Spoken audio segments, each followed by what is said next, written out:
Welcome to day 3 of the book reading session of The Game of Life and How to Play It by Florence Scovel Shinn.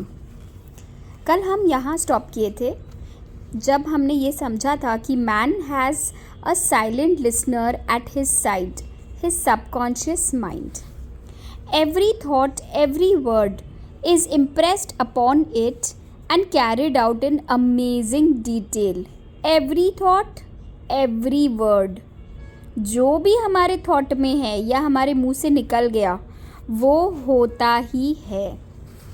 It is like a singer making a record on the sensitive disc of the phonographic plate. Every note and tone of the singer's voice is registered. If he coughs or hesitates, it is registered also. So let us break all the old bad records in the subconscious mind, the records of our lives which we do not wish to keep, and make new and beautiful ones. Speak these words aloud with power and conviction. ये हमें practice करनी है. आप एक छोटी सी journal बना सकते हैं जिसको हम लोग बोल सकते हैं कि ये मेरी एफर्मेशन की जर्नल है. आप इसको अपने फ़ोन पे नोट्स के रूप में भी रख सकते हैं. I now smash and demolish every untrue record in my subconscious mind. They shall return to the dust heap of their native nothingness, for they came from my own vain imaginings. So basically इनकी English थोड़ी सी old school है but it is very simple. आप अपनी language में लिखिए कि I now delete each and every untrue thought in my subconscious mind and they are disintegrated. I now make my perfect records through the Christ within. I now make my perfect thoughts through my God, the records of health, wealth, love and perfect self-expression. This is the square of life, the game completed. In the following chapters, I will show how man can change his conditions by changing his words. क्या ये समझ पा रहे हैं ना इस line में कितनी पावर होगी? Man can change his conditions by changing his words. Any man who does not know the power of the word is behind the times. Death and life are in the power of the tongue. ये भी Bible में लिखा है. Chapter 2, The Law of Prosperity. Yea, the Almighty shall be thy defense, and thou shalt have plenty of silver. One of the greatest messages given to the race through the scriptures of God is that God is man's supply and that man can release through his spoken word. मतलब हमारे पास हर चीज़ की unlimited supply है. Good health की, wealth की, happiness की, सब चीज़ की unlimited supply हमारे नाम से गॉड के पास रखी हुई है. हमें बस ये रियलाइज़ करना है कि हमारी सप्लाई अनलिमिटेड है और हमें बस वो रिलीज़ करवाना है गॉड के हाथों से, अपने शब्दों से. He must, however, have perfect faith in his spoken word. ये कितनी इम्पोर्टेंट है. ये बार बार ये लाइन ये एंड तक बोलते जाएंगे कि आपको परफेक्ट फेथ होना चाहिए. बहुत लोग आज भी अपनी लाइफ में मैनिफेस्टेशंस कर रहे हैं लेकिन उन्हें खुद को, अपने आप पर या अपनी तकदीर पर भरोसा ही नहीं है. उन्हें बार बार लगता है कि अरे, इनफैक्ट सबसे फ़नी चीज़ ये कि जब लोगों को सपने देखने बोलते हैं तो लोग ये भी सोचते हैं कि नहीं मैं तो ये डिज़र्व ही नहीं करती. मतलब बहुत लोगों को अपना अनडिज़र्वेबिलिटी भी लगता है. ये बहुत अजीब सी बात है ना कि बहुत ऊंचे ख्वाब देखने में भी लोग डरते हैं क्योंकि उन्हें फेथ ही नहीं है कि हाँ मैं ये पा सकती हूँ. It's possible for me to be there. ये लोग अपने ऊपर इतना ज़्यादा सेल्फ डाउट है कि it is impossible for people to believe in their dreams. Isaiah said, My word shall not return unto me void, but shall accomplish that where it is sent. We know now that words and thoughts are a tremendous vibratory force, ever molding man's body and affairs. इस line पर ध्यान दीजिए. Words and thoughts क्या है? Vibrations है। हमने magic book में भी बार बार समझा है ना कि सब कुछ इस दुनिया में एनर्जी है। अपनी वाइब्रेशंस को हाई रखो। हम जितना अपने आप को हाई रखेंगे उतनी हाई वाइब्रेशन की चीज़ें हमारे पास आएगी। तो ये उसी चीज़ को बार बार एक्सप्लेन कर रहे हैं कि words and thoughts are a tremendous vibratory force and they are moulding man's body, हमारी हेल्थ एंड अफेयर्स माने हमारी बाहरी situations. A woman came to me in great distress and said she was to be sued on the 15th of the month for $3,000. She knew no way of getting the money and was in despair. I told her God was her supply and that there is a supply for every demand. If we learn this line that there is a supply for every demand, are you understanding the power in this line? कि there is a supply for every demand. इसको deeply समझने की try करिए. So I spoke the word. I gave thanks to the woman that the woman would receive $3,000 at the right time in the right way. I told her that she must have perfect faith and act her perfect faith. इस line का मतलब क्या है? must have perfect faith and act her perfect faith. इसका मतलब है कि उसे भरोसा भी होना चाहिए अंदर से और उसे बिहेवियर भी वैसा ही करना चाहिए कि एज इफ़ वो मिल चुका है, एज इफ़ वो आ चुका है. नहीं तो हम कितनी बार अपने आप को बेवकूफ़ बना रहे होते हैं. दिमाग हमारा बिलीव करने को रेडी नहीं है. हम मुंह से बोलते जा रहे हैं पर हम फिर भी फियर में डर रहे हैं. ये वो लाइन को एक्सप्लेन कर रही है. Have perfect faith and act perfect faith. The 15th came, but no money had materialized. She called me on the phone and asked what she was to do. I replied, it is Saturday, so they won't sue you today. Your part is to act rich, thereby showing perfect faith that you will receive it by Monday. She asked me to lunch with her to keep up her courage. When I joined her at a restaurant, I said, this is no time to economize. Order an expensive luncheon. Act as if you have already received $3,000. All things whatsoever you ask in prayer, believing you shall receive. You must act as if you had already received. So basically ये manifestation Rahul sir जो advanced manifestation कराते हैं ये exactly उन्होंने यही करवाया. उसके पास money अभी तक आया नहीं था तो इन्होंने उसे आइडिया दिया कि एक काम करो, तुम एक एक्सपेंसिव लंच पे जाओ. और एक इंसान एक्सपेंसिव लंच पे कब जाएगा? जब उसे फेथ होगा कि हाँ मेरे पास पैसे हैं. नहीं तो आप नहीं जाओगे. उतना फेथ स्ट्रॉन्ग होना चाहिए तभी आप ये लंच पे जा सकते हो. और उतना अगर आपका फेथ हो गया तो 100% आपके पास वो पैसे आएंगे. You must act as if you had already received it. The next morning she called me on the phone and asked me to stay with her during the day.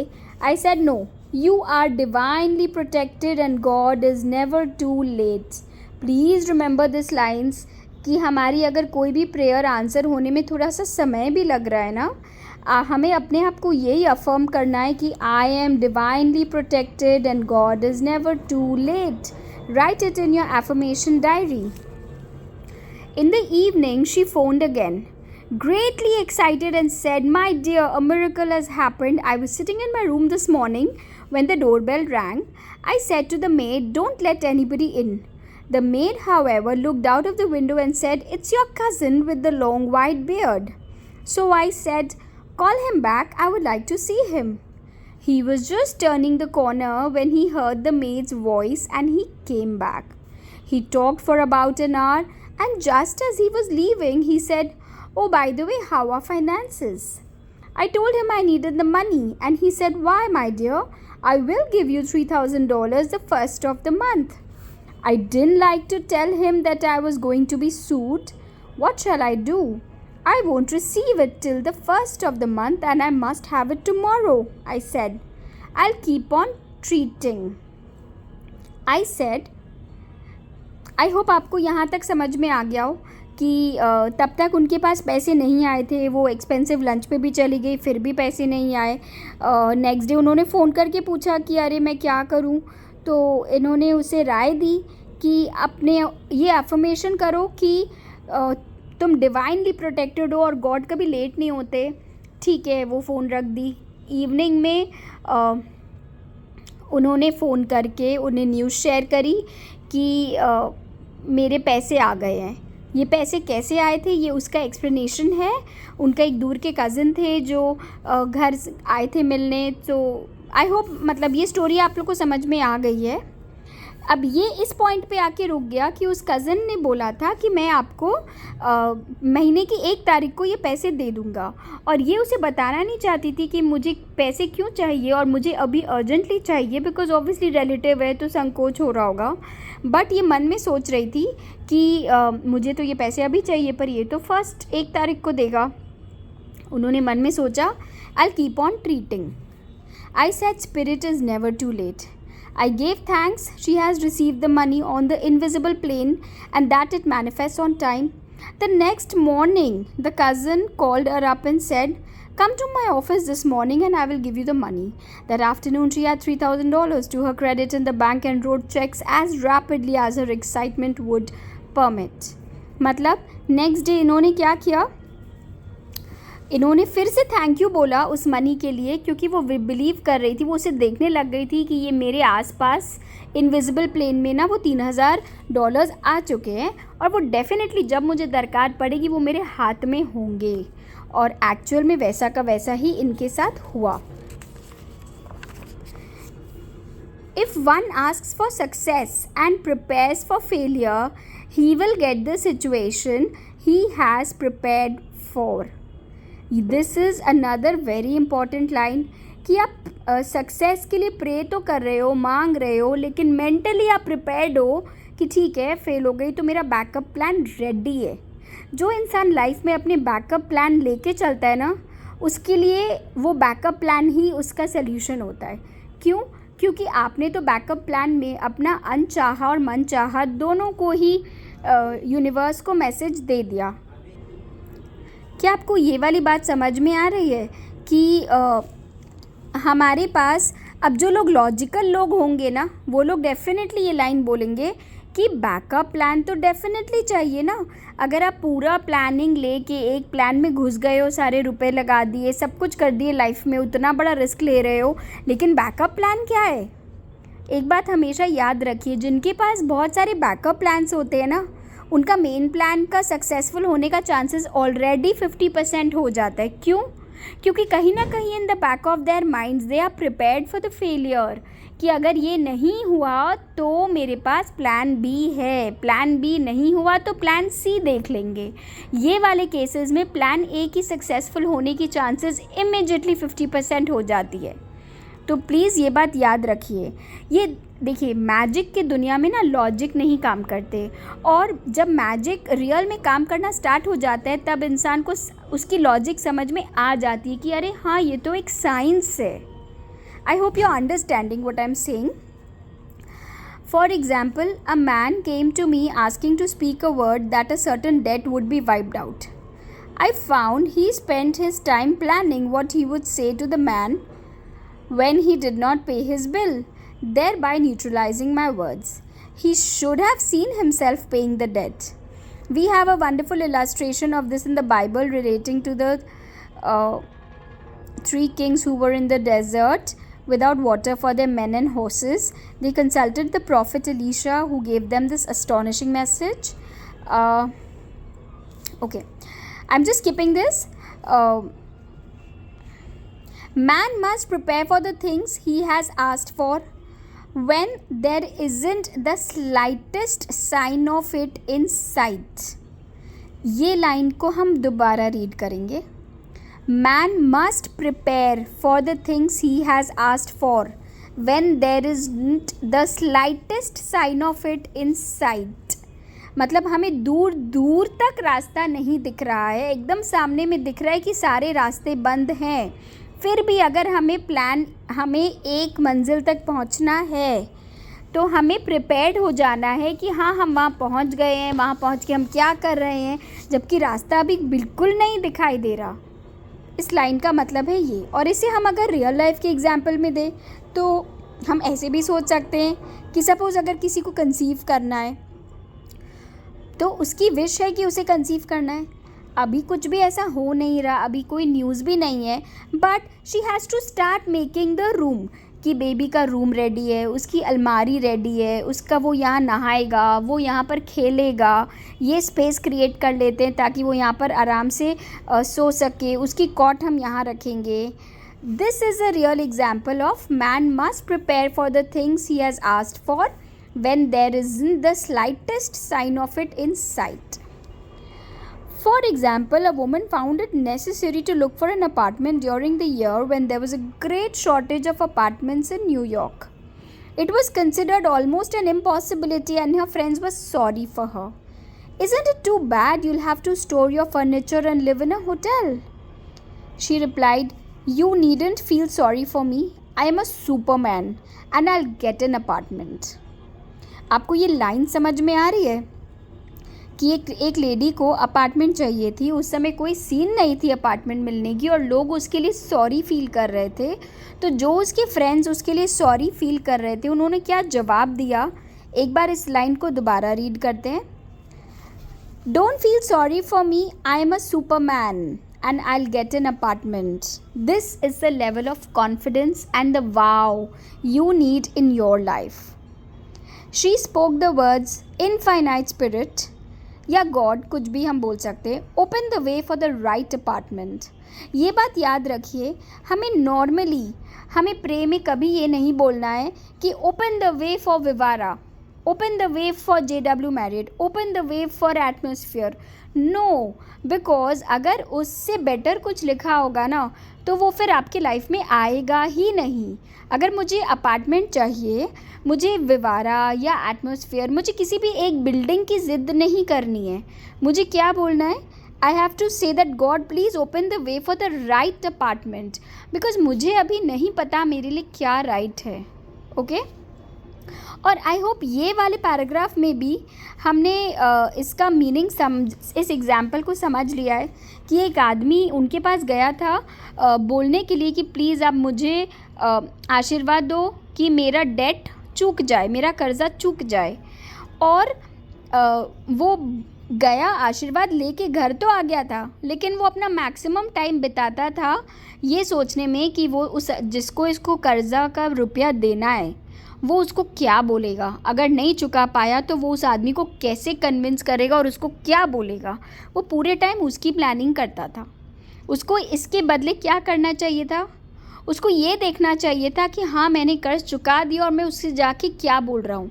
लेकिन लॉजिकल माइंड है ना, वो तो हमें maximum time over power कर देता है। और लॉजिकल माइंड उसे ये सिखा रहा था कि ठीक है तुम आशीर्वाद लेके आ गए हो, अच्छी बात है, पैसे आएंगे तो बहुत ही अच्छा है, दे देना, लेकिन अगर पैसे नहीं आए तो तुम उसको बोलोगे क्या, ये बताओ। और फिर वो उसकी प्लानिंग में लग गया था और उस एज अ रिज़ल्ट क्या हुआ, वो कर्ज नहीं चुका पाया था। So I hope all of you are understanding the power of the right thought and the right words. She knew there was a supply for every demand and that she was unconditioned working on the spiritual plane and that one with God is a majority. She had contemplated, okay, so अब आप ये सोचिए, अब वो उसने apartment के लिए वो इतनी स्ट्रॉन्ग हेडेड थी कि अपने दोस्तों को भी जवाब दे दी कि आई एम अ सुपरमैन, मुझे मिल जाएगा, और फिर वो भगवान को भी प्रे कर रही थी। और उसके बाद उसने क्या प्लानिंग स्टार्ट करी, buying new blankets. When the tempter, the adverse thought or reasoning mind suggested, देखिए रीजनिंग माइंड या लॉजिकल माइंड को टेम्प्टर बोला गया है। टेम्प्टर, हम कब टेम्प्टेड होते हैं, हम चॉकलेट्स को देख के टेम्प्टेड हो जाते हैं। वैसे ही हमारे अंदर जो एक नेगेटिव माइंड है वो हमें बार बार बुराई करने के लिए जो मजबूर करता है, ये वो माइंड है। रीजनिंग माइंड, एडवर्स थॉट, वो बार बार उसको बोल रहा था कि तुम ब्लैंकेट खरीदोगी, आर यू मैड, हो सकता है तुमको अपार्टमेंट मिले ही नहीं तो फिर तुम ब्लैंकेट का क्या करोगी। She promptly replied, I dig my ditches by buying the blankets. So she prepared for the apartment, acted as though she already had it. मतलब उसने अपने इस नेगेटिव माइंड को, इस लॉजिकल माइंड को भी शांत कर दिया और उसने ब्लैंकेट्स खरीदे एज इफ़ ये सोच के कि उसके पास अपार्टमेंट ऑलरेडी है.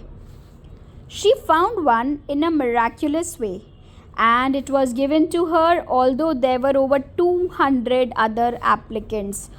200 लोगों के बीच में उसे चुना गया उस अपार्टमेंट के लिए. The blankets showed active faith. उसने क्या थॉट को ओवरपावर किया? उसका माइंड को, उसने अपने दोस्तों को, सबको ओवरपावर किया और इतना एक्सेस फेथ दिखाया. उसका एक्स्ट्रा फेथ उस ब्लैंकेट्स ने कर दिखाया कि जब उसके पास घर भी नहीं है और फिर भी वो ब्लैंकेट्स अपने घर के लिए ख़रीद रही थी, वो उसका एक्टिव फेथ था. Okay, it is needless to say that the ditches dug by the three kings in the desert were, ये एक बाइबल की रेफरेंस है. We are going to skip this.